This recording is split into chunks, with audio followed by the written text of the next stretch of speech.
What's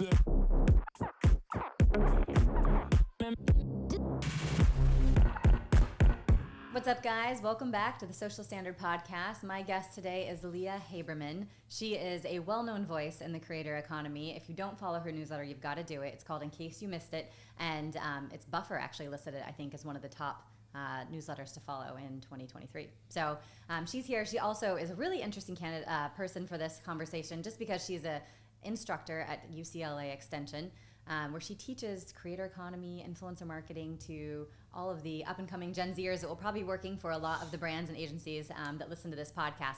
And of course, she is a consultant and advisor for a lot of brands in terms of marketing and strategy. So, Lia, welcome. Wonderful to have you. Thank you. We're going to be working for those Gen Z kids, by the way. We are. We are absolutely going to work. And probably the person who knows that best is Jake. So, Jake, Yes. Do you want to introduce yourself as well? Oh, hi. I'm Jake. I'm VP of the Social Standard. Yep. I oversee all of our accounts activity, campaigns from sort of end to end. I work with specifically some of our higher level, larger dollar accounts. Adobe, Zendesk, just to name a right. few. And I manage the accounts team. So I'm speaking of one day working for Gen Z, I'm a 12-year veteran of influencer marketing, starting at full screen in 2012, and so I've run the gauntlet. Yeah. Cool. Yeah. Full screen. I remember that name. Sure, very much so. Exactly. It was a name, and MCNs were a thing, and you probably have some perspective on what value they represented then, and if they will have any value, moving forward. I think that we are going to see, sorry to jump right into Go this, for it. Let's but get into I it. think we are going to see a video podcast MCN Yes. resurgence. Like it's Yes. kind of like the 1,000%. MCN 2.0 with video podcasts and podcasting. I mean, we already see, there's a lot of There's podcast. like Dear Media Studios, Exactly, right? Yeah. Dear Media. So we're already seeing that, but like Yep. the Alex Cooper news, Yes. with her company that Yes. she's going to be launching, Trending. Isn't which that so interesting? Mm-hmm. Fascinating. Yeah. Fascinating. Actually, just give I don't know if our audience will know about it. Do you want to give a little synopsis on what's going on there? Yeah. So Alex Cooper, who hosts Call Me Daddy, the Call Me Daddy podcast. She was at Barstool Sports. There was a whole big falling out there. She left and took her IP effectively with her. Smart, very smart. And now another smart move where she's essentially launching a media company aimed at Gen Z. And so it'll have additional, podcast series, kind of like a Dear Media. Yes. Like a version of that. Totally. And I think, I was reading an article, like she just announced this recently. And so there was an article about it and they were saying, I think she's like 27 or something. She's a millennial, but it's very much aimed at Gen Z. And I think it's her style has always, in my opinion, been more Gen Z versus millennial based, right? In terms of like the way that she just talks to her audience. And she has a lot of that, like, not cringeworthy in a bad way, but like that kind of like, oh, I don't know, can we say this? And that feels, that authenticity, I think, rolls really well with Gen Z. Yeah, absolutely. I heard something recently where we're not supposed to like categorize people as like Gen Z or millennials or Well, whatever. it's actually, but I was thinking that on the way over here. I mean, I heard a theory of, I forget where or I read it, but just the sort of arbitrariness of assigning, generations. I mean, basically, to whatever extent a younger generation bears certain collective characteristics, that doesn't necessarily mean that their that their predecessors or their antecedents don't also have those characteristics, just to a lesser extent. It's basically every generation kind of exists on a spectrum. But it's more about like the cultural pressures, cultural, Correct. Political, societal pressures that are how they come about, right, with each generation. I think that to me is why you would. Yeah. It's not that they're just totally different people. No, they're right. They're effectively marketing designations. Yeah, right. Exactly. Yeah. But anyways, back to Alex. Yeah, I just think it's fascinating, and I think it's really smart, and it's another example of somebody who really started as a creator, now deciding, like, I'm not going to work for other people. I'm essentially going to build my own empire and go up against traditional, whether it's media businesses, whether it's food and bev, whatever it is. I've always seen creators and the people that I've worked with and a lot of the people that I've taught are incredibly entrepreneurial. Yeah. And so they're creators, but they're also entrepreneurs and business people and founders. And so I just love anytime I see a creator essentially, owning their own, method of creation, distribution, revenue stream. I just love it. So it's like a success story, or it's an interesting launch to what I hope is a success story for her and for her new media company, Trending. Yeah. Well, and I mean, I think you've seen a lot of that even with traditional celebrities too, like Reese Witherspoon. I think Tim McGraw is doing something with Down Home in Nashville that's coming out, I think, pretty soon. So, these guys build these sort of media empires or these big brands around themselves, and there's no reason that creators can't and shouldn't do that, right? I mean, Mr. Beast is obviously the quintessential example of someone who's done a phenomenal job on that and was light years ahead. But I think, as he sets the stage for those people, it really kind of creates a path easily, not easily, nothing's easy, but it makes it a little easier every time somebody pushes, the line back a little bit for you. It's a good example too for creators to look at. Like I would say, like you said, Mr. Beast, Emma Chamberlain, for example, who's a great example, I think. And it gives people a path. I think, like you said, at the beginning, they were really having to forge, like, how do you do this? How do you build a business? And yes, we have to acknowledge that some of the bigger creators like Emma Chamberlain, like Mr. Beast, had, agents and managers more akin to like what a celebrity would have. So a celebrity has a whole machine around them that will help them launch a company. Creators really have had to go at it more alone. The bigger creators had a little help, but still they were forging a path in a way that had not been done before. And so I think that gave younger people, students, certainly the people in my class, a model to look at. It's a working model that they can follow and kind of a roadmap. Exactly. To success. And I think that is in the cases of a lot of those creators also intentional, right? I mean, they sort of, they tend to eschew some of those more traditional pathways simply because they came up doing it on their own, and that's kind of the only way that they are accustomed to doing it. Yes. So this is an interesting thing because I asked, one of the trends that I've seen recently, or we've talked about in 2023, is hiring creators in-house. So brands are hiring, TikTokers to run their TikTok channels. They're hiring people in-house. We're seeing creators in residence. I don't know if you saw the LA Public Library hiring a creator in residence. I saw it in your newsletter, and it is something that, those are relationships that we have facilitated at the Social Standard for Brands, even with people in this very room. That's right. Yeah. So I find that fascinating. Against that backdrop, in my class 2 weeks ago, I was asked, we were talking about this trend, and I had Lindsay Gamble, who was also on the insider list of creator economy experts to follow. Brilliant guy. He's been a frequent speaker in my class talking about trends, and we were talking about this trend of creators in-house, creators in residence. And I asked the students, who's interested? In this particular group, not one person raised their hand. There's one student in my class who's taken multiple classes with me. She's an AR creator. Brilliant. She works with Meta. She works with Snapchat. She works with TikTok, creating filters. She's worked with major brands. And she said, I want the freedom. Like, I was curious because it's a trend that we're seeing. And so it's interesting being in class because it always kind of brings things back a little bit into perspective, where you can look at kind of bigger industry trends and say, oh, this is what's going to happen. And then you talk to, 27 students, and you're like, all right, who's interested in this? Like, who wants to work in-house? And not one person raises their hand. And it's a little bit of a reality check for me that, like, it might be an industry trend, but, like, before we get too carried away with this, it is interesting to talk to students.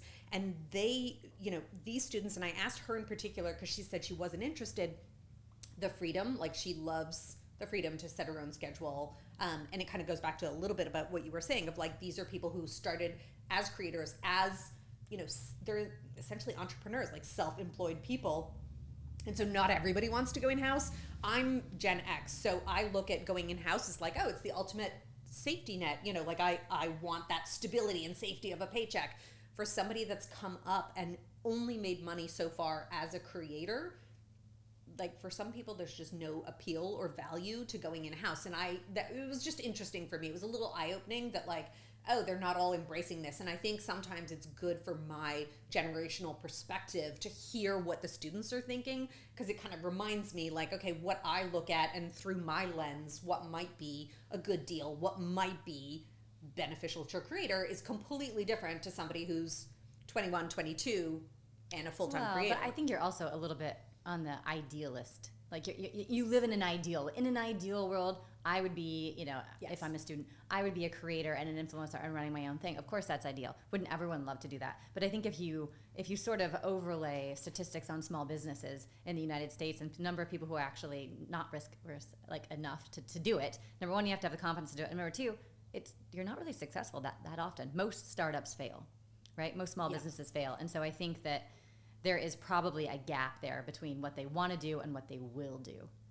Yes. That would be my only push but I do think it's right to look at to see what they're interested in, You're absolutely right that the people who end up making it, and I like off the top of my head, I don't Sure. have the numbers, but I know the statistics come out of like the people who make over $100,000 a year as a creator. It's a very small portion of people. Oh yeah, even over 50,000. It's like was it 1 in 12 or 12%? I can't remember.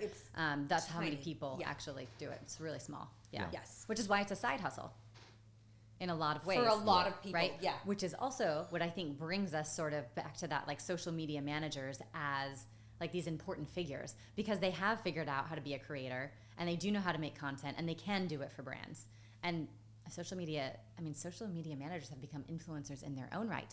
I mean, just look at for me, I see it all the time on LinkedIn. It's like the conversations that are happening there with the social, and it's not just social media managers, anyone in the social space, talk about tips and tricks, and they're sharing good things. And I'm part of Rachel Carton's Discord community. So I get on there and I got to see what people are talking about. And it's really interesting because I think that is a really nice path for a lot of people who want to have the stability and actually like a constant paycheck, but still want to pursue creative initiatives on their own right. And we've even had that historically at the Social Standard, right? Our creative director for a while was an influencer, and he was in the fitness space. And he was, we were obviously paying him to do things for brands, but on the side, he was doing his own stuff. Yeah.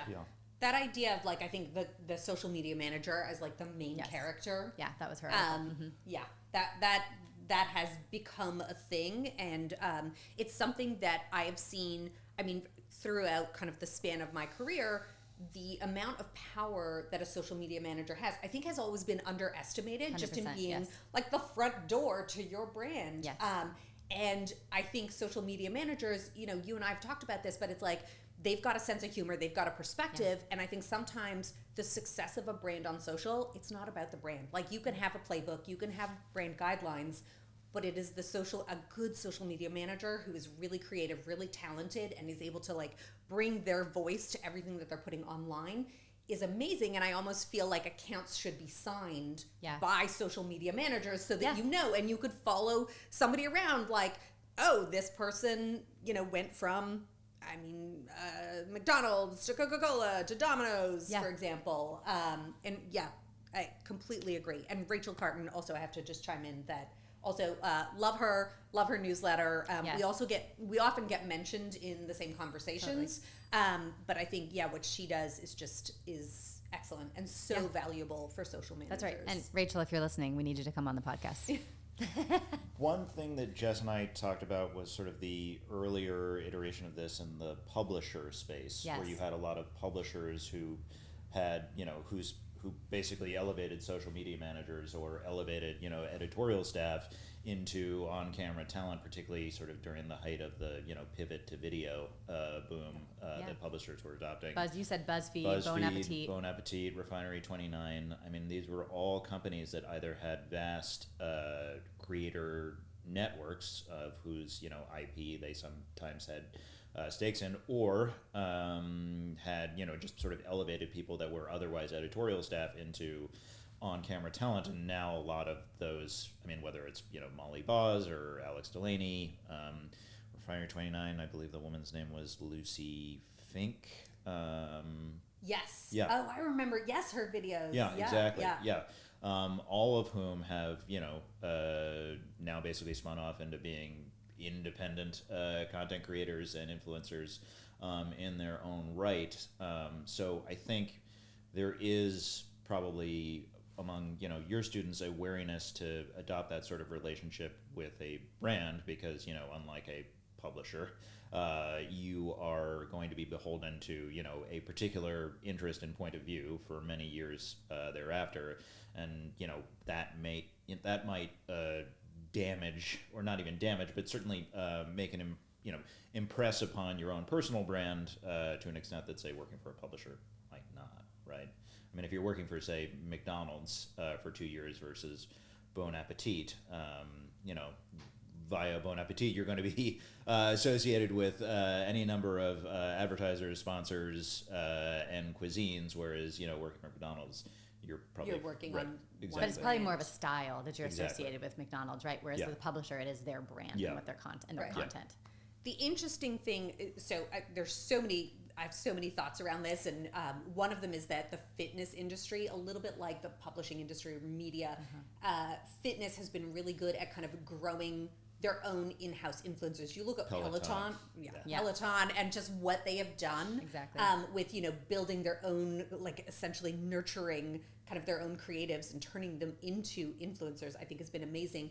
And I think the fitness industry has always been really good at either producing their own talent, going out and partnering with talent, like thinking of Gymshark, or influencers themselves launching their own fitness companies. I think fitness is like maybe one of the best examples of creators integrated at kind of every level, in-house, externally, all around. It helps that they happen to be hot by default.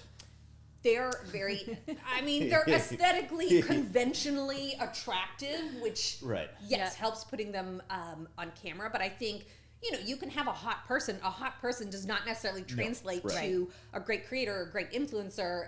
They're not necessarily relatable or But they're providing immediate value to their audience through their workouts and their lifestyle, and they're very aspirational. And so it sort of ladders up because it's not only, hey, I want to be like this person. They show you how to become like them.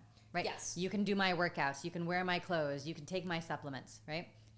To me, that makes it a very easy roadmap and a very easy path. Yeah. With the Peloton example, I sort of somewhat ironically bring up the attractiveness factor, because I almost think of that as like a sort of digital reality show analog a little bit, wherein you have you collect all these sort of attractive people into one space, and you have the core product, but then across social channels you effectively have an extension of that experience across they're characters. Right, they're exactly. characters within a little universe. Yeah. And it's interesting because Peloton's actually moved away from that. If you saw earlier this year, they're kind of moving away from that.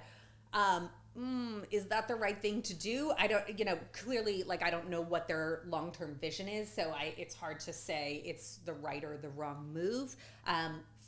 Based on what I know of the fitness industry, it's I'm curious to see how that works out for them. Hope for the best. But moving away from that talent that you've nurtured and built, other companies would kill to have that kind of stable of characters in their arsenal, which leads me back to what you were saying about publishing. And a lot of those companies, especially BuzzFeed in particular, I don't know if you remember when a lot of personalities left BuzzFeed. Yes. BuzzFeed was very smart at very early on harnessing their in-house editors to become talent, to become on-camera talent, turning them into influencers, but then had fairly restrictive policies around what they could do or other things that they could do. And then you got all those why I'm leaving BuzzFeed videos. So it was it was interesting because I think they were halfway there. They had 50% of the idea of let's harness these people and turn them into in-house creators.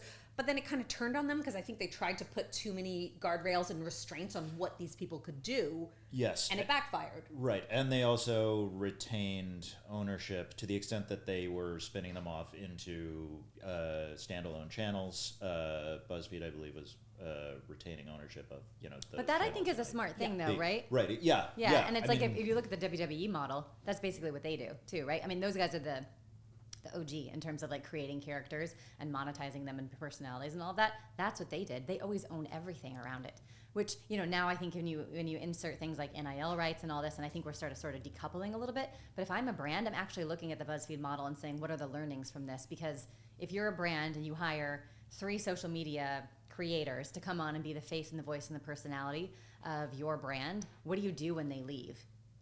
You find new people. Right. Well, you Respectfully, I disagree. Still, I don't think that you should try and control ownership. And I think especially... Well, ownership meaning that they post on the brand's channel. So you're building up your audience on there, so you don't lose that audience when they leave. Now, what you do with it is a totally different, it's a totally different conversation. But I think it's, whereas when you partner with creators, you borrow their audience for a minute. Here, you're actually building an audience for your brand. Whether that's the right strategy or the wrong strategy, I don't know that it matters. But to me, I'm thinking if I'm a brand, that's how I'm approaching it from a business mindset, right?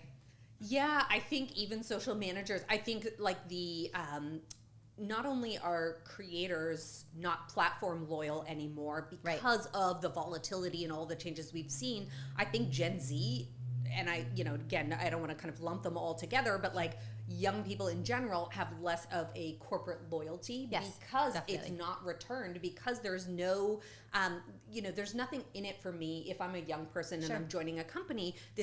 I'm not staying there for 30 years. And so I think that concept of borrowing a creator for your campaigns is going to be similar to you're borrowing somebody for your social channels, and when they walk away, you've got to find somebody new who's going to bring a different flavor. But I don't think, and if I was a young person or I was advising a young person, I would say, like you retained all your IP. You do not make any of your social handles reflective of the company that you work for, because then you may not be able to change that later, or, make sure that the company doesn't own those channels.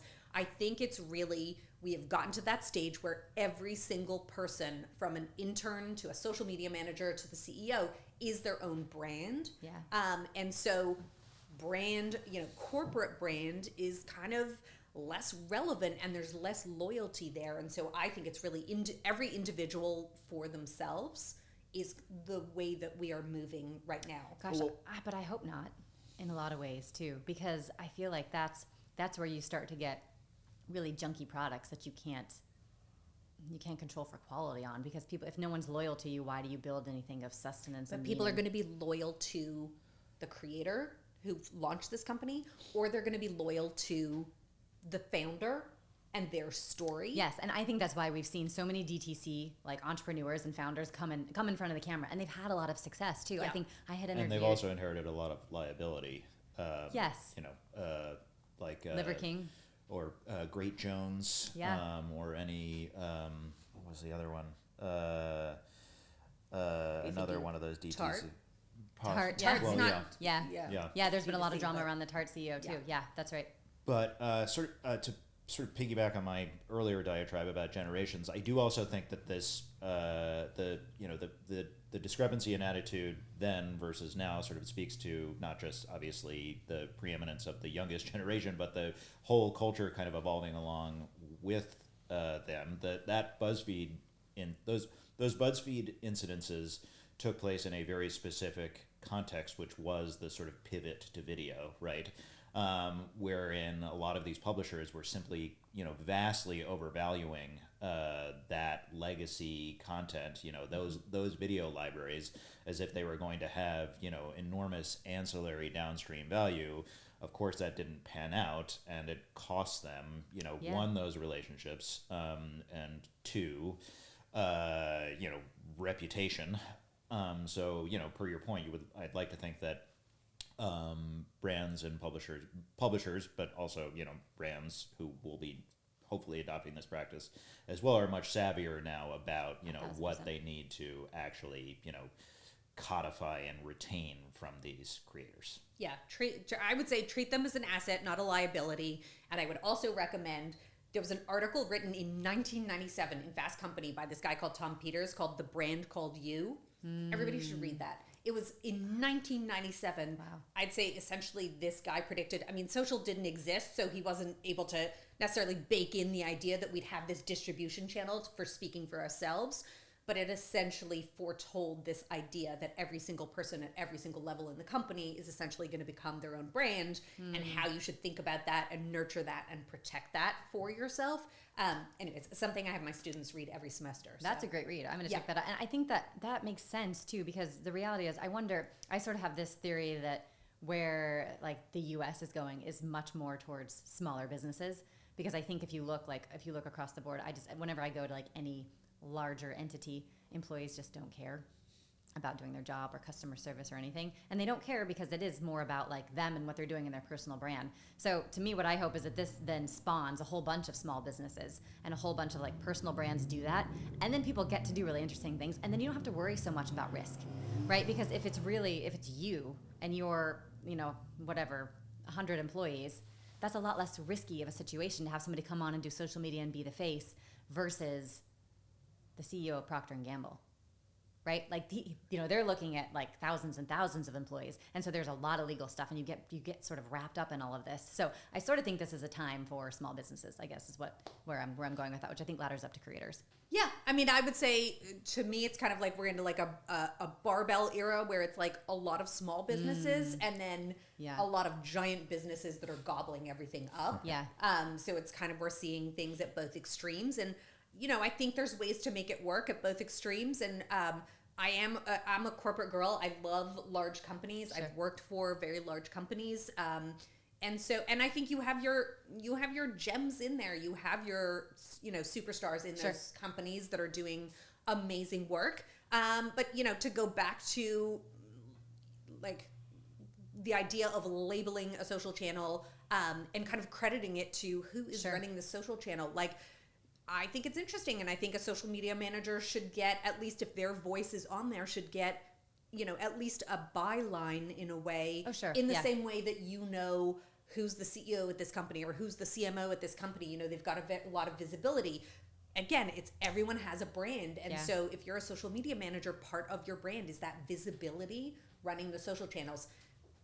To me, that's like, I think also speaks to like your recruitment of like what you're looking for in an employee, and just making sure you just have to be that much more cautious that you're hiring the right person and hiring somebody that can get on board and can work with you while still allowing them to bring their personality and flavor to the job, because that is what's going to set you apart from somebody else that is either using AI or, has such a like heavy-handed playbook that it sounds so corporate and it's white noise. It just gets tuned out by people. Yeah. Which is exactly why you need an influencer marketing agency to act as the intermediary for that Exactly. hire. But and for casting, all the specialties of casting that, that influencer marketing agencies and us in particular are so good at, because you have to find the right person, right? Yeah. And it's hard to do that. Do you guys have a name for that? Because I was thinking about that, and like a lot of what influencer marketing agencies do is a version of casting. Yeah. And Right. I don't, and I almost feel like it's now, because every company wants to find creators and influencers and the importance of finding the right person, I feel like that kind of concept of casting is even more important than it has been previously. Yeah. Like, we're not just looking at numbers. We're not just looking at engagement rate. We're looking at like so many different factors. And so what do you call that? Like, I what's think that of title? it as being a creator recruiter. Creator recruiter. Yeah. Okay. Because the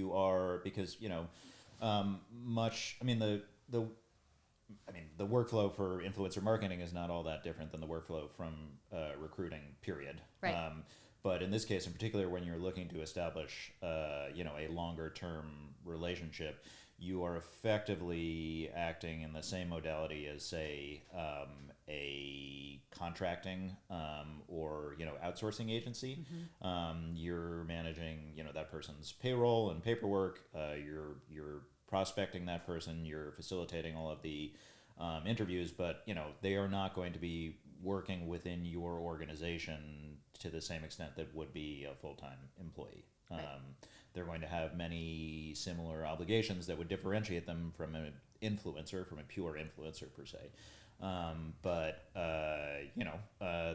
They're still an employee. And moreover, when, if you work through an agency like ours that can sort of, vet and prospect those people, the liability shouldn't ultimately be any greater, the exposure, of course, but the liability isn't ultimately any greater than, hiring a regular old person off the street, in my opinion. Right. It's interesting that you bring up liability, because I gave a talk. I was at a conference up in Seattle and was talking about influencer marketing, and it was a lot of comms people, HR people, and somebody brought up, like they actually brought up the Kanye example, and they were for people who are kind of like wary, and like to me, I was like, listen, the Kanye example is something completely different. Yeah. Like that's really its own special situation, and that is like, you know, you'd have to be living under a rock not to appreciate the liability. Yeah, and it's just like a completely. There's so much complexity around that situation, but I do think, you know, I think that sometimes maybe people that haven't worked with influencers or creators or not that familiar with the industry don't even understand how much vetting goes into it. And, you know, my thing is like, listen, you would have had so many extensive conversations and you know who you're getting into a partnership with. And for example, like if you're hiring a comedian's probably going to say something off the cuff, but like if you're a risk averse company, then don't hire that person. But you should have somebody that is like vetting for that and really 100%. Digging deep into.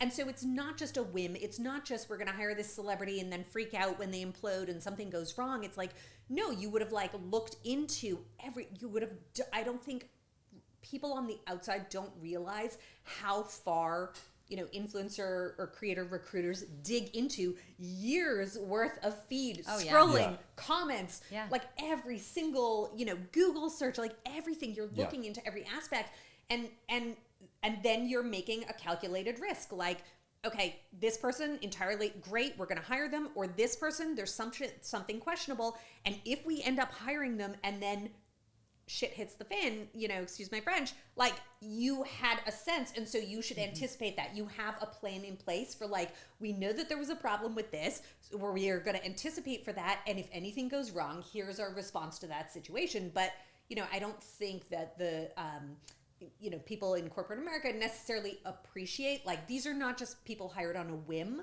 This is like due diligence has been done. Correct.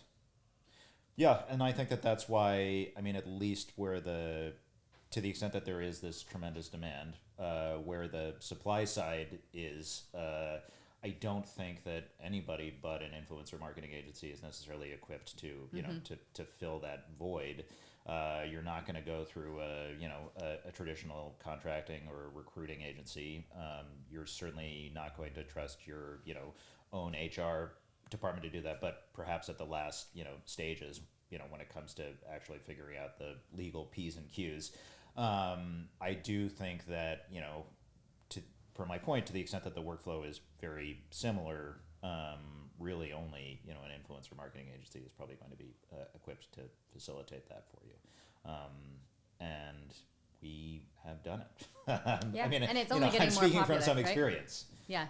And you're actually the one that does most of it. So yes. Yeah. I think, I don't know, just that the whole idea of like creator recruiter, like I said, or influencer recruiter, like I just think that that's, you know, on the kind of internal workings side, something that is going to become more and more important. And I think people are going to like specialize in, you know, not only vetting people, but also sourcing people, like understanding somebody before they get really big. I'm thinking like of Remy Bader. I don't know if you guys follow. I love Remy Bader and followed her years ago, and you could just tell. Like there was a spark there, and there's sometimes, you know, some creators get popular because they have some sort of like, there's an external factor. They collaborate with somebody, they get hired by a certain company.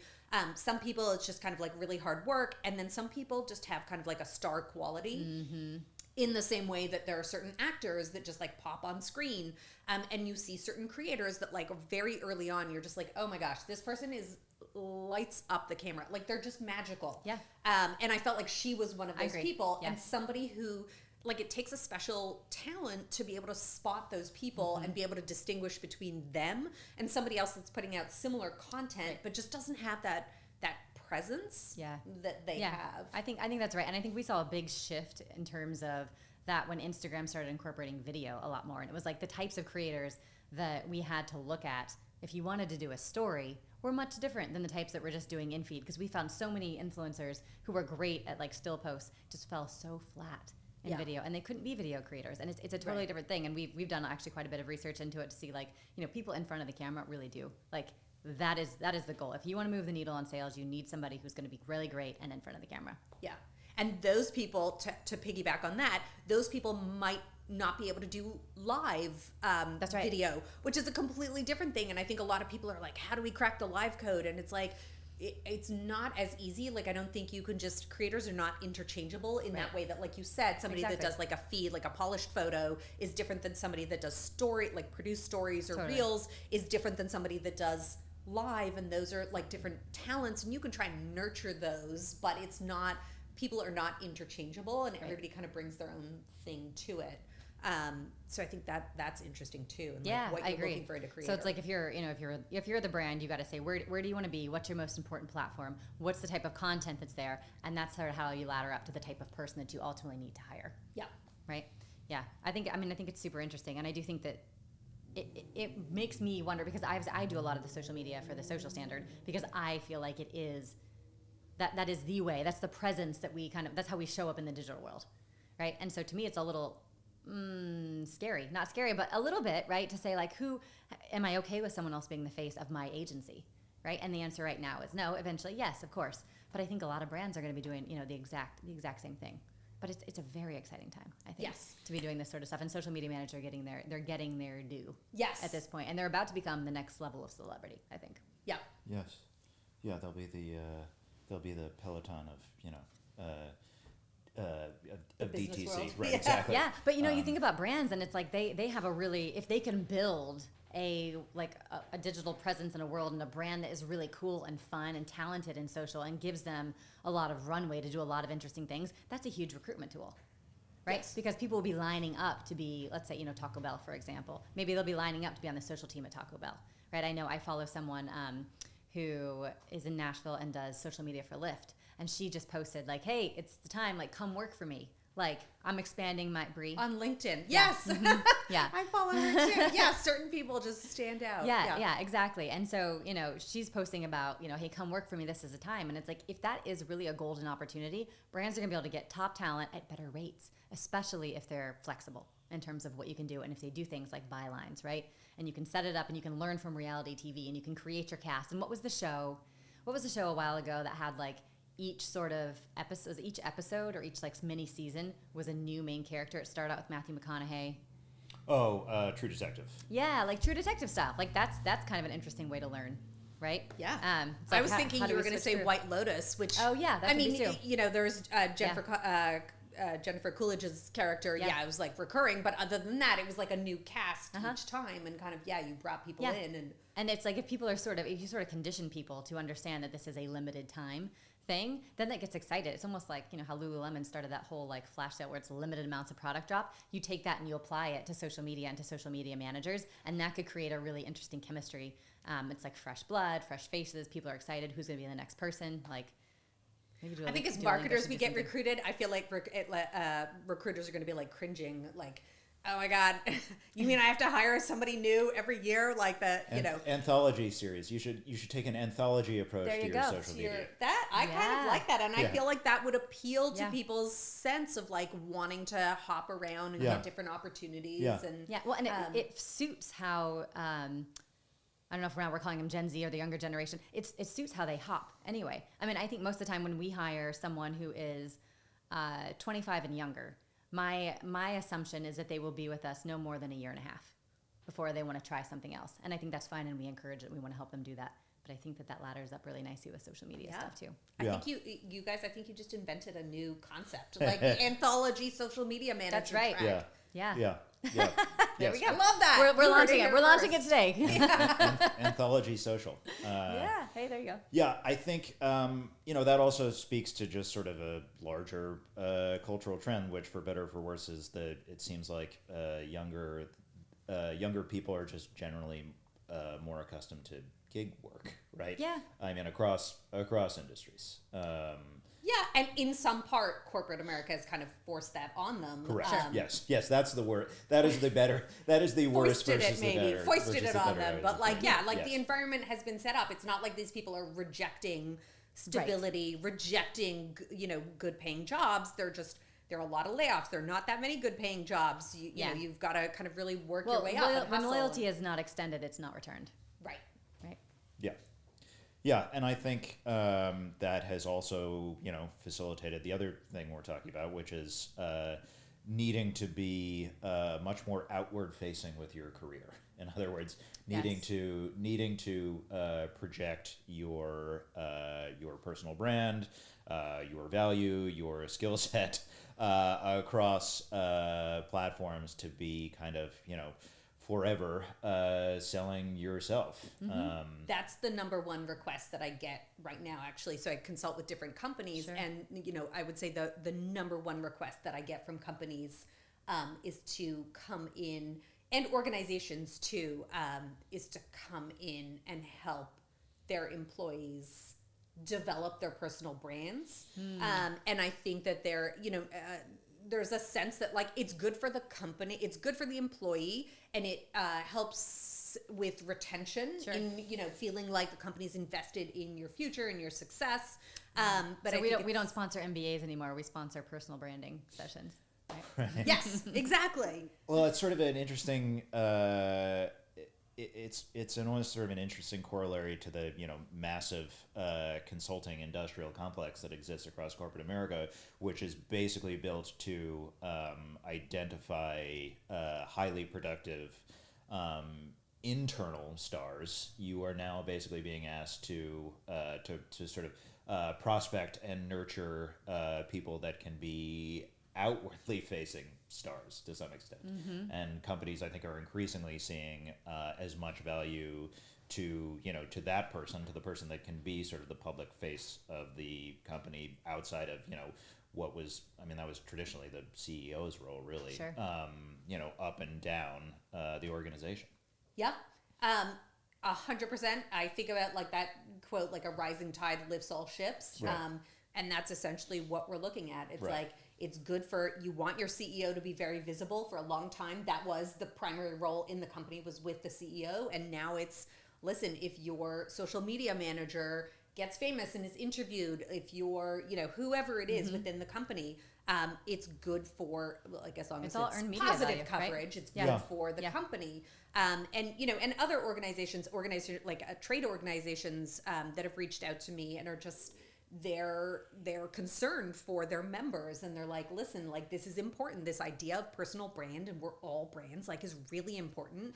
And this is how you're going to get jobs. This is how you're going to network. This is how you're going to get opportunities. This is how we're going to have more leverage in negotiations if you have a strong personal brand. And so I think, at whether it's an institution, a trade organization, corporate level, like, everybody is very invested right now in that idea of, we've got 1,000 like little mini personal brands walking around, and clearly some are going to pop more than others. You've got some people who are just inherently talented at brand building, but everybody should have that idea. And there's a lot of statistics out there. Even just for recruitment, anybody who's thinking about like my first job, my next job, my promotion, the first place people are going to look, I think it's like 98% of recruiters check social media. Yeah. And if you have a presence, that's great. You want to take control of that presence. If you don't have a presence, that equally speaks volumes. Yeah. Whether, there's a concern, 50% of recruiters, will not go through with somebody if they can't find any digital footprint.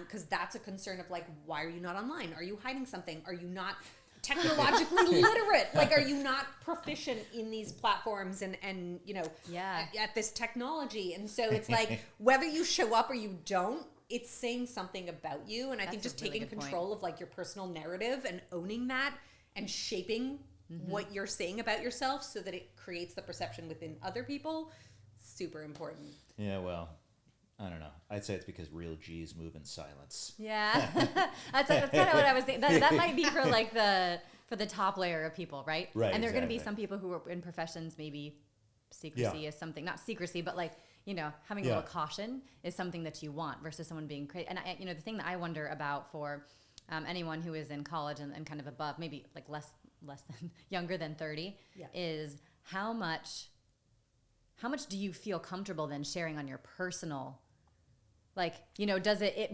because it all is guarded, like, is there, where's the new platform coming up that is like totally encrypted and 100% just for personal, so this is for you and your friends only and no one else has access to it? Because I know personally, about a year ago I went through my Facebook and just really cleaned house because I was like, I don't think, we started to do more press, and I was like, I don't really need these photos floating around of me in college doing like collegey things.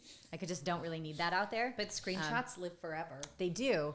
They do, but I'm not a big enough deal that someone's going to go and screenshot my Facebook. So I figure we'll get ahead of it while we can. But screenshots do live forever. But still, there's got to be, like, for me, I think about what's the line between personal and professional, right? Because as we, I think we were talking about this earlier, we just launched a B2B influencer division off of some really interesting case studies and clients that we have. And so LinkedIn to me is that darling of B2B right now. Twitter is very chaotic, but LinkedIn feels very clean and safe and feels like Facebook for professional. Whereas you've got all these other channels where it's like, TikTok is just, it's a different game. And we even see, there are politicians twerking and doing things. And you're like, wait a minute, it's like, we don't want to do that. You have to bring I think you have to be, bring your real kind of authentic personality to TikTok in a way that LinkedIn is a very curated, professional image of yourself. So it's kind of, with LinkedIn, I feel like the guardrails come built in where you're not going to post the photos that are going to embarrass you later, because it's just not a platform that encourages that. I would say, look at Snapchat. I think a lot of teenagers are on Snapchat. When you talk about encrypted, the whole idea of, like, especially on Snapchat, it moved from way back in the day, and I was a huge fan of Snapchat early on, but it had much more outwardly facing feeds, like stories that anybody could, your public stories. Then it kind of pivoted to, now it's really much more of a messaging platform, like teen to teen or group chats or whatever. But like, there is that built in, if somebody takes a screenshot, you get a notification. So I feel like for certainly they're not necessarily working now, because a lot of people are just, a lot of teens are on Snapchat, but I think there already is that perception of, if I share something on Snapchat, it is private, it is personal, it is something that's kept within this small group or just between me and one other person. And if they screenshot it, well, there is one photo floating around, but maybe I'm not sharing photos with that person anymore, and I'll be more cautious moving forward. So I think it's already built in. Like, I think for us, because we were already in the professional workforce, it's like, oh, I better go back and see, like, did I share anything that could potentially embarrass me? I think for Gen Z, there's already, teenagers, more so than Gen Z, really for teenagers, there's already that perception that, like, my mom's posted embarrassing photos of me on Facebook. Like, I already have a digital footprint based on the embarrassing stuff my parents have shared. I'm going to keep this much more private and between me and my very, like, core friend group. And I feel like that's what, they're using Snapchat for that. Does that transition, it's hard to predict, but I'm curious to see, like, how does Snapchat grow with the huge teen user base that they have right now, like, into their 20s? Does it make the journey with them and change the way that? Well, it could, I think, based on that could be the Facebook for this cohort of people. Right, for this generation. Because I do think that's right. And I'm sure that they could figure out something where you aren't allowed to screenshot. Maybe there's a way they block it, or automatically goes, like, to a black photo or something. But I do think that's really interesting, and it really ladders up nicely with, I think, the trend that we've seen going into DMs, and like what I have read, they call it dark social, right, where you don't really know what's going on. But look at what Instagram is doing in the DM space. Look at LinkedIn, and they started doing company DMs, they started doing thought leadership ads, like a whole bunch of things. But inboxes they're such garbage, like garbage sites. Like I feel like some days I just can, like, all I can do to get through my inbox.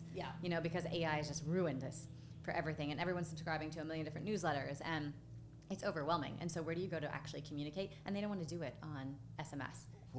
They want to do it on WhatsApp. They want to do it on Snapchat. They want to do it as a newsletter writer, I apologize, and I am very cognizant of that fact that, like, so much to read, and there's so many emails. And it's funny, we brought up Rachel Carton earlier, and this is something I know. Like, I've been a professional in this industry a long time, and Rachel, we were talking about that, and she was saying something about, don't forget to show up on the platform where people are and start talking to them there versus pushing them to your newsletter. Exactly. And I think, even though I know this, and this is just kind of like, best practices, I feel like I was falling into that trap. I would say even 6 months ago, I was falling into that trap of, like, Instagram, go read my newsletter, Twitter, go read my newsletter, LinkedIn, go read my newsletter, and really showing up where people are. And so, and again, sometimes it just takes somebody saying something to kind of, like, change your mindset and realize, like, no, show up on the platforms where people are at and service them on that platform.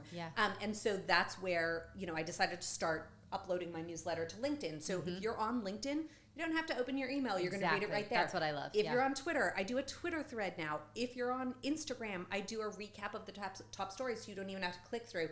I love it if people click through, and that's great. It helps my open rate, for example. But if they don't, they're still following me and engaging with me on that platform. And, it's up to me then, in the same way that as if I was a company, it's up to me to kind of figure out, how do I monetize this? How do I capitalize on this, on this platform? And I think probably my pet peeve of people that do, whether it's newsletters or whether it's social creators and brands, is trying to drive, thinking of social just as amplification to drive traffic back to a website or some sort of like owned property. It's not always going to work. You should have your owned and operated properties, but you're not always going to be able to drive traffic back. And you've got to figure out what to do with those people that you have on these platforms. Yeah, totally. I think that's 100% right. And I think we're even kind of going back to that like whole, don't just convert. Like we got so focused on conversions for so long.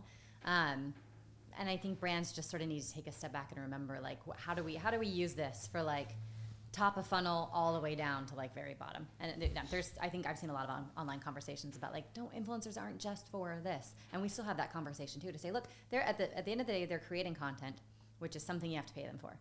And then do they return? Yes. So it's a whole package. Let's not look at them as just like convert. Because there are a handful of people who, for every brand, it's more than a handful, but there are people who are going to convert really, really well for you. But if you look at strategies like Bloom Nutrition, for example, or Athletic Greens, part of their strategy is they are everywhere all the time, right? It's not just that they work with these like 20 influencers that drive all their sales. That is like a misnomer, right? It's to your point, show up where they're at, be constant, be vigilant, and people are going to buy because you're everywhere all the time. Yes. And I would say even beyond the feed, like being everywhere, I think there are like 37 different ways that you can work with creators. Yeah.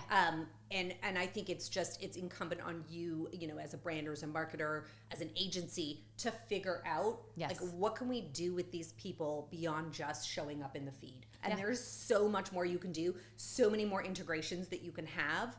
And it just makes you stronger. It makes the relationship stronger. It builds your credibility, builds trust with the audience.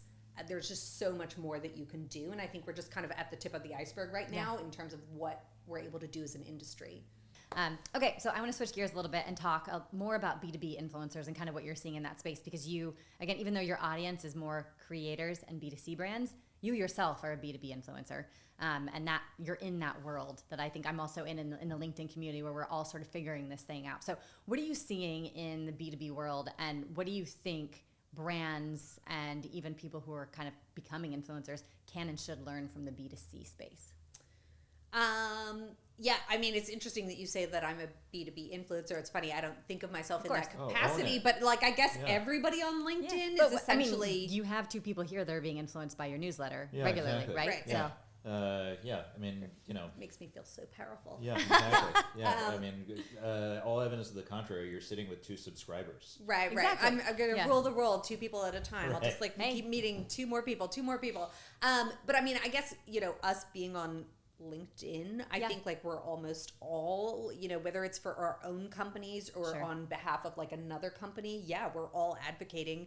And I think there were some early examples. You and I talked about this a little bit earlier, but like one of the best examples that I think unintentionally became a B2B influencer is Taylor Loren, who is a social strategist. Not Taylor Lorenz, the journalist. Oh, okay. There's another one. Oh, So wow. there's Taylor Lorenz, the journalist who covers the creator space. Right. No, and then there's I know Taylor Loren, Loren, who is a social strategist, and I would say one of the original B2B influencers. She worked for Later, the social scheduling company, very early on, right from the beginning. And she's the reason I found out about Later. She was a very early, I would say, essentially she was a business influencer. Like she was on Instagram, she was on LinkedIn, she was on Twitter. I became aware of her because she was sharing her thought leadership all the time. And then it made me interested, like, who's she talking for? Like who is Taylor, in collaboration with, essentially. And she worked at Later. It made me check out Later. It made me aware of Later's products. I then recommended Later to different people based on the fact that Taylor worked there. And I was so impressed with, her the way that she talked about social and the advice that she was giving. And sometimes it wasn't blatant. She wouldn't say like, go like sign up for later, but it was like, and not to endorse them or anything, like I have no stake in this. But it was just like the way that she talked about it and the way that she covered the events that they were doing, just in a very natural way. That is the way a B2C influencer would be like, it's product placement more than kind of product marketing, essentially. Okay. And I felt like Taylor did a really good job of that. I mean, everybody should, go back and check out. She then went on to work for some different brands, and I think now she's working for herself. But to me, she was like, gosh, I'm thinking, and this is like dating myself, but like 2014, 2015 maybe, when she worked for Later, and she worked for them for a few years. And she to me was one of the first people that kind of captured how to do B2B really well in a way that it's not sell. You're not hitting your audience over the head with it, but you're just integrating it in a way of, this is how I'm using it. Here's how it's helping me in my daily life. Here's how I'm able to go to these great events and put on these great events, and the people that she worked with and who she was aligning herself with through Later, and who Later was able to align themselves with through her. And it was just one of the best examples to me. Like, that was somebody who got it very early on. And I think the company benefited greatly from her as kind of like a face or voice for the company.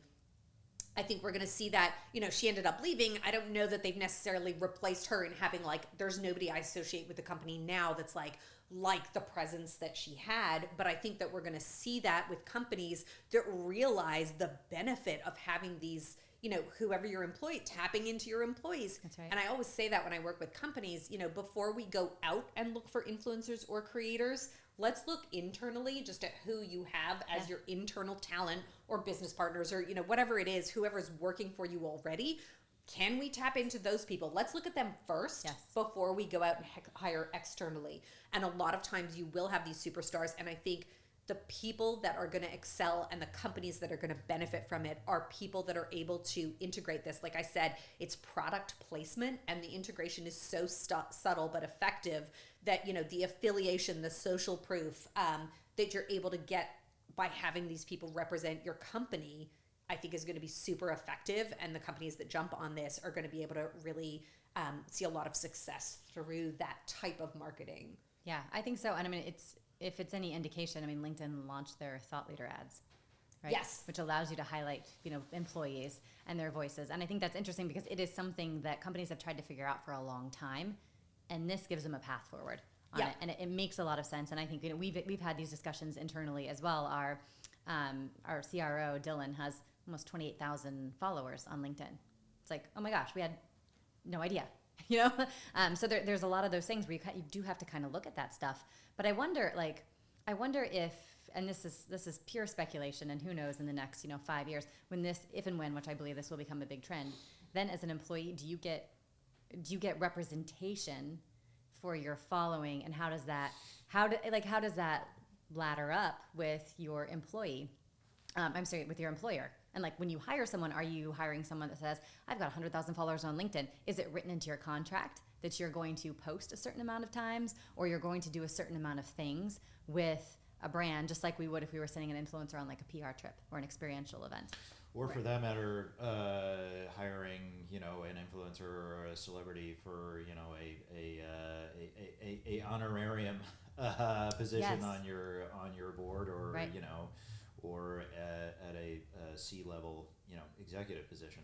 I actually think, per your point about LinkedIn, being the kind of 800-pound gorilla, do you see B2B creators migrating to other platforms as well? Because, to the extent that we're prospecting a lot of these people on LinkedIn, they do, in some cases have ancillary presences on other channels, and I guess it never made sense to me why they don't build those out even further, because the reality is during their workday, people are spending as much time on TikTok and Instagram as they surely are on LinkedIn. So do you see sort of a growing contingent, or at least would you advise, advise B2B influencers to make a pivot, and build out their presences on other platforms?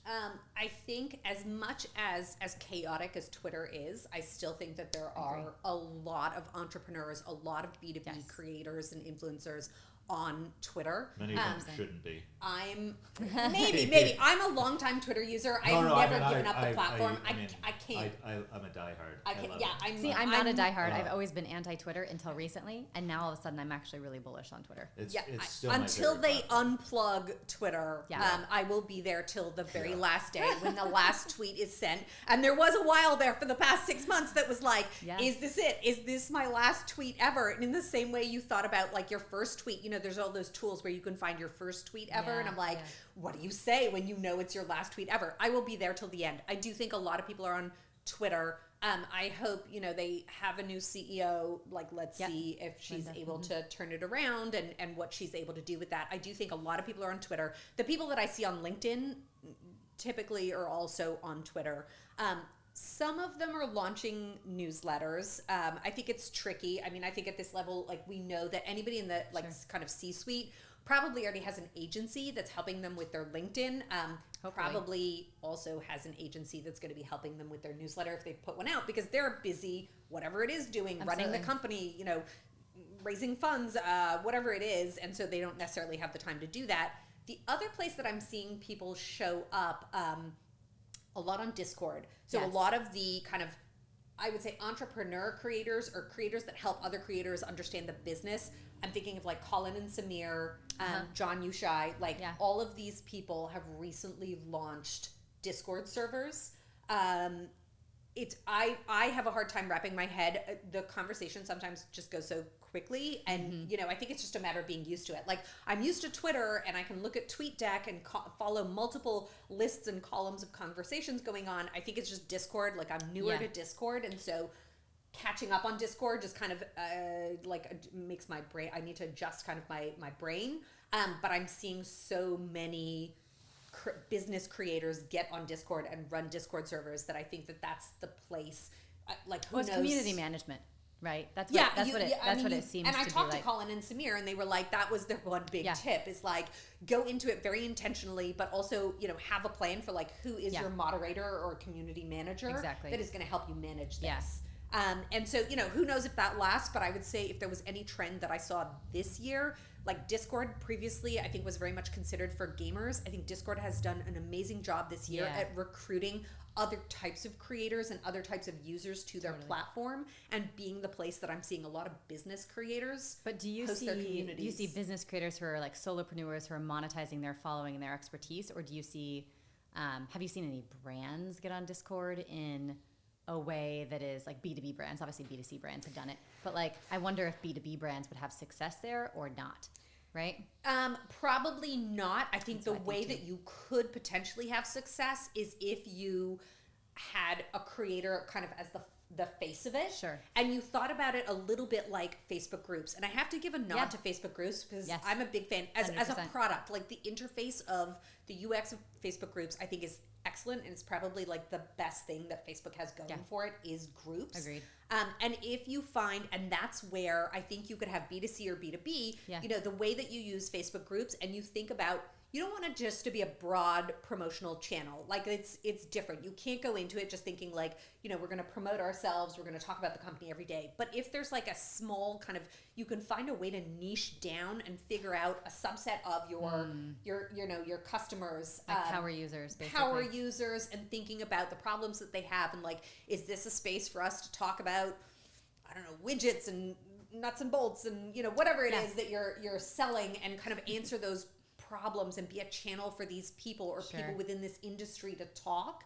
I think that you could probably, take that over to Discord. I think it depends on your audience, and I think whether or not, is your audience on Discord, are they willing to join Discord, to join your Discord server? That's a different question. So I think you have to look at like, okay, who are our power users, and would they go there, or are we better served with a Facebook group? Or what I'm seeing also, Geneva. I don't know if you're on Geneva, which is kind of it's marketing itself essentially as a small communities for women, but also a lot of business women and founders and more right now. I think B2C, but I think the potential is there too, and I'm seeing Geneva thrown more and more into those conversations. So that's something that I've been kind of interested in exploring and hearing more about. Certainly not saying like I'm not an expert, but I am curious. Enough influential people have been talking about it that I'm like, oh, this is worth checking out and learning more about. Yeah, I mean, I think that makes sense, and I agree with your synopsis. I think realistically, Discord has some potential for different use cases. We're not there yet. And if you're a B2B marketer, it's probably not a priority for you. Really, it's like we got to look at, I think we have to look at LinkedIn and Twitter. And then depending on the type of content and the type of product and business you are, YouTube can be helpful for tutorials and like informational things and things like that. I agree that like a lot of people are on. There are certain businesses that make sense. Like if I'm Slack, for example, heck yes, I'm on TikTok. Because all of the younger people who are going to want to use that at your company are there and they're being entertained and they can talk about that stuff. And plus, I think that with Gen Z, they don't necessarily, they have a certain way that they speak, and they speak that way across all platforms. It may change, like the medium may change a little bit, but like I see social media managers on LinkedIn talking about the same things that they're talking about on TikTok. Yeah. It's just the form of content's a little different. And I have to say, by the way, I love Slack. I have a private Slack channel for my paying subscribers of my newsletter. And I love it. I am, I don't know. I just like, there's Discord is Slack, but at a different, you know what I mean? I think of Discord as being sort of the spawn of Slack and Clubhouse. Yeah, exactly. Because you have a few other, but you can do video or you can do audio messages on Slack as well. Yeah, but I feel like people don't use audio. Yeah, they probably don't use it much. I actually like that I don't have to talk. I can just type. To me, it's kind of like it's another version of Twitter or LinkedIn. Yeah. Like that's why I ended up choosing Slack, just because I was like, okay, I can like, it's what I excel at. I'm better written than I am, I think, verbal. And so I'm just more comfortable being able to like think about my, formulate these thoughts. We have these like Q&As or AMAs every week. And so being able to just kind of like answer questions in a very, I think what I like about Slack is just, it's very linear. And it's just the way that my mind works. And so I'm able to kind of like follow those threads and it makes sense to me. And so, I'm very interested in what Slack does. I'm also interested in, Notion. Yes, I was thinking a lot about Notion when we were talking about community and power users, because I thought, wow, Discord is probably a really great place for like brands like that to get feedback from power users and to test and do interesting things. So yeah, and I've always been really interested in what Notion does with. They work with JT Barnett, who's a TikToker. He was a former athlete turned TikToker influencer. He now consults for brands and helping connect them with TikTokers and figure out their TikTok strategy. But when we talked about the example of like, there's 37 things you can do with a creator, don't just stick to feed endorsements. To me, Notion and the way that they've worked with JT Barnett has been kind of like a stellar example of how you want to work with a business creator. He hosts events for them. He hosts events that they sponsor. He sells, Notion templates on Notion. Like, there's just so many different ways. And I'm just, if you need a good example of how a SaaS company is working with a business creator and the different ways that they can do it, just start looking at his TikTok and Instagram feeds, looking at his stories. Well, people are fanatical about Notion, though. That's the thing that they have going for them, because they have a whole big power user segment and they don't pay them. They are just happy to be part of it because they love the product so much, which kind of goes back to, I think, loyalty issues that we were talking about earlier, where people aren't loyal, but when you find loyalty and when you deliver a good quality product, it's so much better. You get a lot of things for free. And that, they bake that in. We must have read the same article about kind of like their origin story, and essentially like, how their initial growth was like from these power users. And, that's propelled everything, right? Like your power users are always, whatever kind of business you are, like your power users are going to be the thing that are going to drive word of mouth and social proof and all those other good things. And like you said, get a lot of stuff for free, just in terms of the promotion. There's a fascinating New Yorker article from probably about 10 years ago about Soylent, and the extent to which before, when it was, initially just a mix, the extent to which they really embraced their power users who were concocting sort of all of their own, hacks and recipes, and they held like it was, effectively like a Soylent enthusiast meet and greet somewhere, where, everybody kind of traded tips and tricks, and unfortunately, in their case, they had to pivot from that to selling prepackaged bottles, because unfortunately encouraging people to concoct their own Soylent at home was not very good for their bottom line. So yes, power users giveth and power users taketh away. But if you can, co-opt that momentum, it's a juggernaut. And that's the power of the internet, is you can find your niche, and you can find your people, and they can connect, and you can build a community really quickly. So, great point. Yeah. Well, I think with that we'll wrap it. But Lia, it was great to have you. Jake, thanks for joining. Oh yes, thank you. Thank you so much for having me, especially in this beautiful space. I love it. Usually I'm on a Zoom or Riverside. I know, it's nice to do something. It's nice to do something in person for once. It is, isn't and it's gorgeous. So, yeah. Well, thank you. It was a great conversation, and I hope we can do it again soon. Thank you.